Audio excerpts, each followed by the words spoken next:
Muito bem, voltamos com mais um bloco aqui do Superi Notícias. Nesta segunda-feira, dia 15 de agosto, Superi Notícias, o seu jornal na hora do almoço. Lembrando que você também pode acompanhar o Superi Notícias através da nossa fanpage do Facebook. Só acessar Superi TV e lá você vai encontrar não só o Superi Notícias, mas também toda a grade de programação aqui da Superi TV. Canal 20. Na primeira parte do jornal desta segunda, você acompanhou as principais notícias de Valadares e região e, claro, as notícias relacionadas aos bastidores da política brasileira. Afinal de contas, em outubro teremos eleições. E nesta segunda parte do Superi Notícias desta segunda-feira, vamos falar de um assunto que vai ao encontro do contexto no qual você que está acompanhando o Superi Notícias, que mora em apartamento, vai gostar de saber e vai gostar de ficar por dentro sobre os direitos e deveres dos condôminos e condomínios. E para poder falar com muita propriedade sobre isso, está aqui ao meu lado a advogada imobiliarista, a doutora Emiliane Oliveira. Doutora, primeiramente, seja muito bem-vinda, é um prazer ter você aqui. Muito obrigado por ter aceitado o convite. Boa tarde. Boa tarde, Gustavo. Agradeço muito o convite para estar participando aqui. Acho que vai ser muito importante para todo mundo que vive no contexto de condomínio, saber, ter uma noção, ainda que básica, de alguns direitos, alguns deveres, que envolve condomínio, envolve condômino. Vai ser bem produtiva a nossa conversa aqui. Com certeza, doutora. E para a gente começar nosso bate-papo, até para poder pegar um gancho no que você acabou de falar no início da sua explanação, sobre a questão de direitos e deveres. Antes da gente poder entrar na questão propriamente dita sobre os direitos, quais são os deveres, normalmente, pelo que você acompanha, pelo que você tem contato com síndicos, com moradores de condomínio, as pessoas, os condôminos, estão cientes dos direitos que eles possuem em relação ao condomínio? Existe essa conscientização por parte das pessoas? Gustavo, na maioria das vezes, o que a gente observa é que as pessoas elas não têm muita noção do que é direito, do que é dever. Às vezes o condomínio age, né, na figura do síndico, muitas vezes, com uma certa imposição, né? A pessoa não sabe o que é de fato o direito dela e às vezes ela fica meio que restrita e só acata o que o condomínio impõe. Sim. Mas, no geral, a gente observa que as pessoas elas não têm muita noção. Até porque, Gustavo, o regramento do condomínio em si, cada condomínio tem um regramento específico. Sim. Porque tem a convenção Claro. e tem o regulamento interno. Não é todo mundo que tem a curiosidade de ir atrás, de buscar, de pedir o síndico. Às vezes bate aquela preguiça. Sim, até porque normalmente é um documento longo, Sim. com muitas questões técnicas. Então, às vezes, realmente as pessoas não leem, não correm atrás. E, por causa disso, tem um monte de dor de cabeça que poderia ser evitada se tivesse um mínimo de conhecimento do que o condomínio dela específico está tratando. Sobre esse ponto, para a gente poder ainda pegar um gancho nisso que você acabou de falar, o que você pode dar de dica para uma pessoa que às vezes tem dúvida em relação aos direitos que ela possui em relação ao condomínio, justamente por essa questão que você falou? Na maioria das vezes, o síndico impõe algumas coisas e às vezes os condôminos ficam ali de mãos atadas porque, às vezes, por não terem conhecimento, Exatamente. acabam aceitando. O que você pode dar de dica para justamente essa pessoa que às vezes tem dúvida se ela tem direito A ou B e acaba não exercendo? A primeira coisa que essa pessoa tem que fazer é ter acesso a esse documento. Sim. A convenção de condomínio e ao regimento interno do condomínio. Ela vai conseguir ter acesso a isso solicitando ao síndico. O síndico, o condomínio, porque o síndico ele é o administrador do condomínio, né? Quando a gente está falando síndico, a gente está tratando do condomínio no geral. Sim. Mas o síndico ele tem a obrigação de ter esses documentos guardados, as atas de assembleia, regimento interno, convenção guardada, e quando o condômino solicitar o acesso, ele tem a obrigação de dar. Em uma situação hipotética, onde o síndico ele se recusa, o condômino ele pode procurar o cartório de registro de imóveis, porque normalmente essas convenções tendem a ser registradas no cartório de imóveis, e no cartório de imóveis solicitar. Uma vez com esse documento em mãos, ele vai verificar se de fato aquela exigência ou aquela imposição está prevista na convenção, no regimento. E também, claro, se for uma situação que demande um pouco mais de complexidade, procurar um advogado especializado na área que vai orientar, que vai conseguir dar um norte e dar uma orientação melhor para ele. E agora, para a gente poder entrar na questão das dúvidas que as pessoas têm em relação à questão dos condôminos e condomínios, para a gente poder começar, existe diferença entre condômino e morador? Gustavo, olha, todo morador de um condomínio é condômino. Sim. Mesmo que esse morador ele esteja ali como inquilino. Veja bem, proprietário do imóvel, ele pode dispor do imóvel, ele pode usar do imóvel, ele pode locar o imóvel. Sim. Mas, normalmente, quando você loca o imóvel, você transfere certas obrigações para o inquilino. Tanto é que, na maioria dos casos, as pessoas que estão morando de aluguel e moram em prédios, Sim. moram em condomínio, porque condomínio não é só prédio também, né? Vale a pena lembrar. Existe condomínio na horizontal também. Mas essas pessoas, elas passam a ser responsáveis por pagar aluguel, taxas referentes ao condomínio, Sim. passa a ser obrigada a pagar a conta de água, luz. Só que isso tudo tem que estar previsto no contrato entre o inquilino e o proprietário. Sim. Então, quem mora é condômino. Porém, existe na prática umas certas distinções em relação, por exemplo, à despesa. Sim. Porque, por exemplo, o condomínio, ele, como qualquer outro imóvel, ele tem despesa. Claro. Paga água, paga luz, mão de obra, porteiro. Essas são despesas que a gente chama, Gustavo, de despesas ordinárias. Então, o inquilino, ele paga, se estiver previsto no contrato entre eles, tá? Ele é obrigado a pagar. Sim. Porém, tem despesas extraordinárias. Vamos imaginar assim, você mora num prédio, e aí o seu prédio, o seu condomínio resolveu fazer um paisagismo diferente, resolveu mudar a fachada. Então, assim, isso é uma despesa que não é cotidiana. Sim. É uma despesa extraordinária. Essa despesa, quem tem que pagar é o proprietário. Então, existe essa diferenciação também entre condômino, morador. Na prática, isso afeta um pouco na questão das despesas como um todo. E aí, para a gente poder entrar na questão dos direitos dos condôminos. É claro que é um assunto muito amplo, muito abrangente, e até por viver esse contexto, né, de estar inserido num ambiente de condomínio, né, já há muito tempo, sei que existem vários direitos. Mas, até mesmo em relação à questão do tempo, gostaria que você elencasse quais são, talvez, os principais direitos que, às vezes, muitas pessoas não sabem, muitas pessoas que moram em condomínio, às vezes, não sabem quais são os principais direitos que os condôminos têm em relação ao condomínio. Gustavo, é igual você disse, essa questão ela é muito abrangente, né? E o condomínio como um todo, o regramento vai variar, eu já comentei, né? Cada condomínio vai ter um regramento específico, mas existem questões que são geral para todos. Sim. E o que eu me deparo no dia a dia, com perguntas de seguidores, com dúvidas que surgem, uma grande dúvida, Gustavo, que é assim, corriqueira. Corriqueiramente aparece para mim, em relação a pet, por exemplo. Emiliane, o síndico, condomínio, pode me proibir de ter um pet na minha casa? Vamos lá, Gustavo. O condomínio, você tem que entender o seguinte.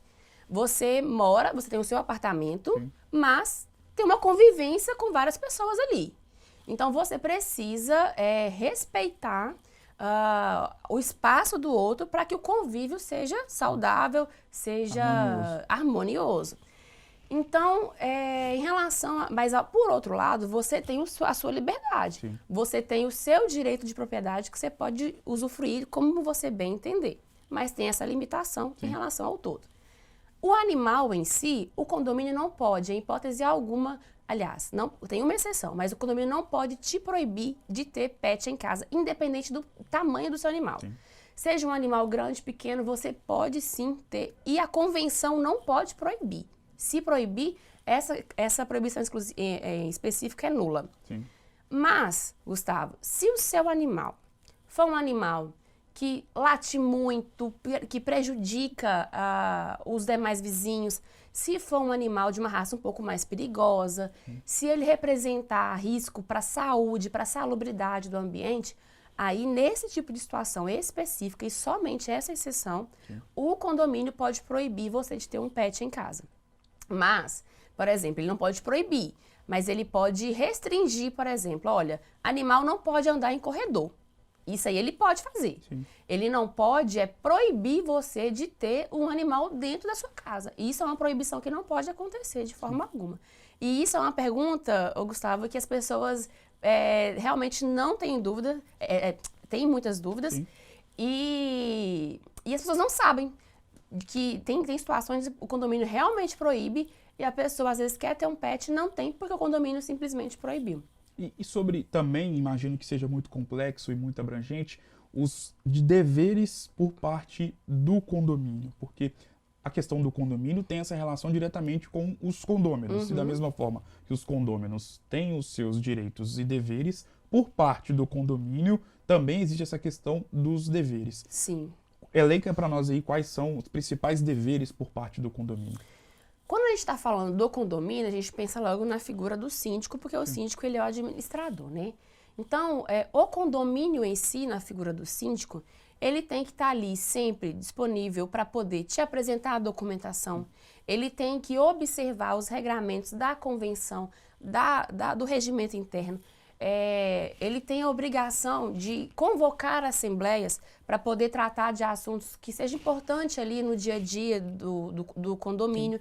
Ele tem esse dever, ele tem o dever de cuidado, não só ele, mas os demais também, mas isso recai mais sobre o síndico. Claro. Em relação à estrutura do prédio, às áreas de convívio comum, observar se tem a obrigação de observar se as regras estão sendo observadas. Prestação de conta. Prestação de conta. O síndico ele tem que anualmente apresentar balanço de quanto foi gasto, quanto foi arrecadado. Isso é uma obrigação que muitas vezes é um dos principais motivos que faz com que um síndico seja destituído do poder. Falta de transparência. Falta de transparência. Isso é uma obrigação que realmente, se não observada, é motivo sim para o síndico sair do poder. Condômino inquilino pode ser síndico? Sim, inquilino pode ser síndico. A principal exceção que existe de ser síndico inclusive, Gustavo, voltando um pouquinho, qualquer pessoa pode ser síndico, inclusive terceiro. Você, por exemplo, você não mora no prédio, mas hoje em dia existe uma profissão que é o síndico profissional. Ele não necessariamente reside no prédio, ele não necessariamente mora ali, mas ele exerce a função de síndico, inclusive pode ser síndico de vários prédios. Sim. Inquilino pode ser síndico, proprietário. Quem não pode ser síndico é o inquilino que está devendo. O inquilino que deve as taxas condominiais, ele não pode votar em assembleia e ele também não pode se candidatar para ser síndico. E aí, no caso, perdão te interromper, mas isso também vale para o condômino proprietário do imóvel que está em atraso em relação às taxas do condomínio, ele também se encaixa nessa situação de não poder ser síndico. Exatamente. Porque não necessariamente o proprietário mora lá, Sim. né? A pessoa que for proprietária, estiver morando lá, e ela também não estiver arcando com as taxas condominiais, Sim. ela também não pode, em nenhuma hipótese, se candidatar como síndica. Em relação, para a gente poder fechar nosso bate-papo, sobre a questão da importância do síndico. Porque é um cargo que muitas vezes ele é colocado e taxado como algo simples, como algo tranquilo de ser feito, né, de exercer a função de um síndico, algo tranquilo que qualquer um pode fazer. Mas você, como um advogado imobiliarista e que atua nessa área, imagino que também tenha contato com síndicos, obviamente também com moradores, enfim, queria que você ressaltasse e falasse a importância da figura do síndico num contexto de condomínio. Gustavo, imagina você numa situação de um prédio, a gente está imaginando num prédio, né? Sim. Com 10 apartamentos. E você é síndico. Imagina o tanto de problema que deve surgir no seu dia a dia, porque um problema de vizinho, uma infiltração, uma questão que surge aqui, outra questão que surge ali, eu preciso fazer balanço, eu preciso pagar as despesas, tem condomínio que não paga. Então, assim, eu já discordo da impressão de que o síndico seja uma coisa simples de se resolver, porque no dia a dia é muito pepino, é muito problema que aparece, então não vejo isso como um desempenho de uma atividade simples, porque exatamente exige muito disso. E às vezes a pessoa que mora no prédio e é síndica, ela não é só síndica, ela não é síndica profissional. ela tem a vida dela, ela tem a profissão dela, então exige muito daquela pessoa.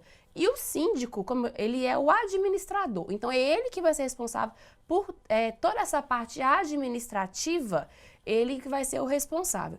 Então, se você não tem a presença de um síndico presente ali no dia a dia, se você não consegue ter esse diálogo com o síndico, eu imagino que os problemas para os condôminos sejam muito maior, porque você não sabe a quem recorrer.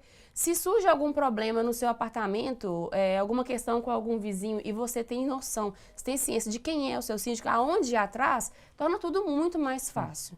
Então, a figura do síndico, ele é extremamente importante para que o condomínio conviva em harmonia. Às vezes ele fica como a figura da pessoa chata, né? Que tá ali cobrando, tá fazendo barulho, sim, liga, diminui, não pode. Mas essa pessoa, na maioria das vezes, né? Ela tá cumprindo o regimento interno, pensando no bem-estar coletivo. Com certeza. Doutora, obrigado por essa verdadeira aula, né? Sobre a questão da relação, direitos e deveres de condôminos e condomínio. Foi uma honra ter você aqui. As portas estão abertas para você voltar mais vezes, afinal de contas, sei que esse assunto é muito complexo, sim, e muito abrangente. Teríamos aí vários temas a serem, sim, discutidos, sim, aqui. Já deixo aqui marcado uma próxima resenha para você poder estar aqui novamente. Obrigado mais uma vez e até a próxima. Obrigada, Gustavo. Eu que agradeço. Realmente é um tema que abre margem para muita discussão, sim, muita coisa. Fique à vontade, quem tiver curiosidade, de entrar no meu Instagram. Lá tem várias publicações referentes a esse tema, em relação a condomínio e demais áreas de direito imobiliário também. Sinta-se à vontade também para entrar em contato, para a gente poder conversar sobre dúvidas e questões. E no mais, eu agradeço o convite, Gustavo. Sempre que for necessário, sempre que for preciso, eu estou à disposição para a gente estar aqui conversando e tentando, de alguma forma, sanar a dúvida das pessoas nessa área do direito imobiliário. Muito obrigado mais uma vez. O Superi Notícias de hoje vai ficando por aqui. Um grande abraço e eu volto em uma próxima oportunidade. Até mais!